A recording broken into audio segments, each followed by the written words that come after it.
Look at this building. It is 1,396 feet tall. It costs more than $100 million per apartment, and almost nobody lives inside it. This is 432 Park Avenue, Manhattan, one of the most expensive buildings on Earth. And it is nearly empty. But here is the real question. Why would anyone spend $100 million on an apartment, and then never live there? The answer will completely change how you understand money, power, and the secret economy of New York City. Stay with me, because this story goes much deeper than a building. In Midtown Manhattan, there is a stretch of skyscrapers that the world calls Billionaires Row.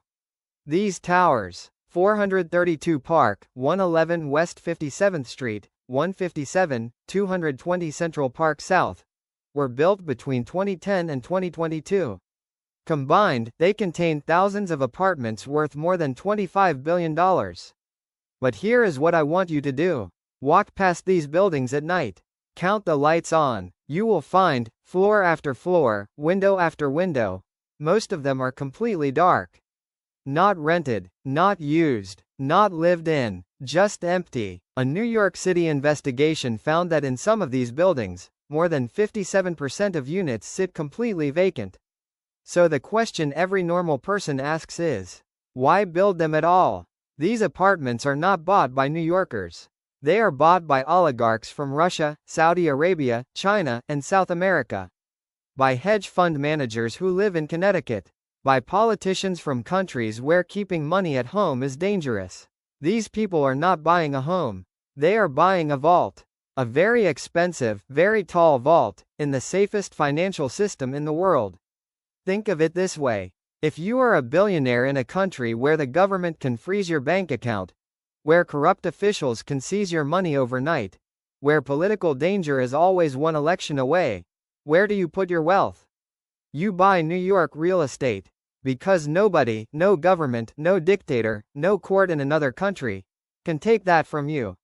And here is the key, in many cases, they pay almost no tax on it at all. Now here is the financial secret that almost nobody talks about. And I need you to pay close attention here, because this is the part that changes everything.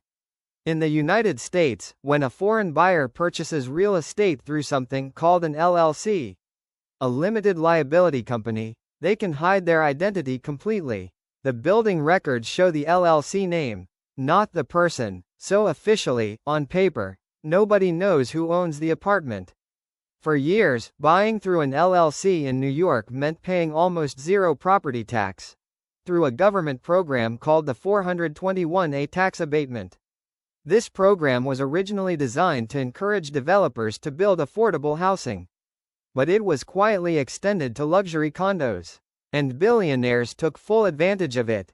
These people were buying $100 million apartments and paying less property tax than a middle-class family in Brooklyn. Let me say that again, because this is important. A foreign billionaire buys an apartment for $100 million. Nobody knows their real name, it is registered to an LLC. They pay almost zero property tax, because of a government exemption. Nobody lives there, so there is zero rental income to tax. The building simply sits, empty, growing in value, completely legally. That is not an investment. That is a tax-free vault, built into the sky of the most famous city on Earth.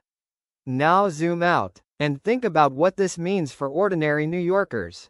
New York City has over 70,000 homeless people, the most of any city in America. The average rent for a one-bedroom apartment in Manhattan is over $4,000 per month. Teachers, nurses, firefighters, the people who actually keep this city alive, cannot afford to live in it. Many of them travel 2 or 3 hours every day just to get to the city where they work. And yet, less than 3 miles away, there are thousands of luxury apartments sitting completely empty. Not because there is no demand, not because there are no people who need housing, but because these buildings were not built for people. They were built for money. Economists call this financialized housing, when homes stop being places to live and become investment assets. And New York City is the most extreme example of this on the planet. But here is where the story takes a turn. Because things are starting to change. In recent years, New York City lawmakers have been pushing back.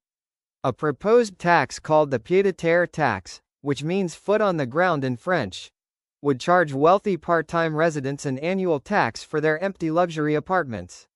The 421A tax abatement program, the loophole that gave billionaires near-zero property tax, has been allowed to expire. And the United States government's Financial Crimes Enforcement Network now requires real estate LLCs to disclose their real owners, the actual human being behind the company.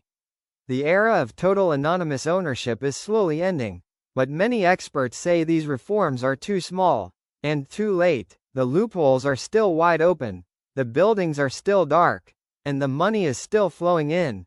Now you might be watching this from Bangladesh, India, Nigeria, or anywhere in the world, and thinking, why does this matter to me?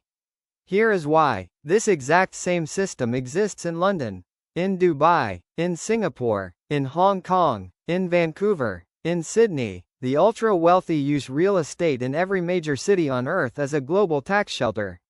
And the money that flows into these empty buildings? It often comes from developing nations. Money that should have stayed in those economies, creating jobs, building schools, paying taxes, funding hospitals for ordinary people. Instead, it is sitting silent in a dark apartment on the 88th floor of a Manhattan skyscraper. Understanding this system is the first step to understanding why wealth in the 21st century concentrates so fast at the top. And why, no matter how hard ordinary people work, in New York, in Dhaka, in Lagos, in Mumbai, the gap between rich and poor keeps growing. The building is not just a building. It is a window into how the global financial system actually works. And who, exactly, it works for. A $100 million apartment. Empty, dark, and perfectly legal. This is the ghost economy of Manhattan, and it has been hiding in plain sight for decades. If this video helped you understand something about money that nobody else was explaining to you, subscribe to this channel right now. Because every week, we come here from Bangladesh to show you the financial stories that America is not telling the world. Next week, we are going to show you another hidden story about a secret meeting that happened on a private island in 1910 that created the system that controls every dollar, every taka, and every currency on Earth today. You do not want to miss that one. See you next week.